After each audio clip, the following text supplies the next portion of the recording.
இது வந்துட்டு ப்ரிப்போசிஷன் அதனுடைய ரூல்ஸை நம்ம பார்க்கலாம். ரொம்ப முக்கியம் நம்ம வந்துட்டு வாக்கியம் அமைக்கும் பொழுது. ப்ரிப்போசிஷன்னா என்ன அப்படின்னா, ஆன் அப்படின்னு சொல்லுவோம் இல்லையா, டேபிளுக்கு மேலே அப்படிங்கிறது. இது என்ன அரபிக்ல சொல்லுவாங்க, ஆண்கிறதுக்கு வந்துட்டு அரபிக்ல அலா, ஐனு லாமு அலிஃப் மக்சூரா யூஸ் பண்ணுவாங்க அலா.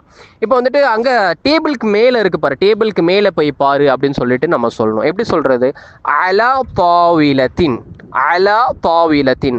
அப்ப டேபிள்ங்கிற வார்த்தை நவுன் எப்பயுமே நம்ம எப்படி தான் உச்சரிப்போம், மர்ஃபூஆ தான் உச்சரிப்போம், தாவிலத்துன் தான் வரும். இப்போ அலா வந்ததுனால அந்த தாவிலத்துன் நம்ம படிக்க மாட்டோம். ப்ரிப்போசிஷனுடைய பவர் என்னன்னு சொன்னா அந்த நவுனை வந்துட்டு மஜ்ரூர் ஆக்கிறோம், அலா தாவிலத்தின். மற்றொரு உதாரணம் பார்க்கலாம். முகமது எங்க போறான் அப்படின்னு சொல்லிட்டு நான் உங்கள்கிட்ட கேட்கிறேன், நீங்க சொல்றீங்க மஸ்ஜிதுக்கு போறான் அப்படின்னு சொல்றோம்.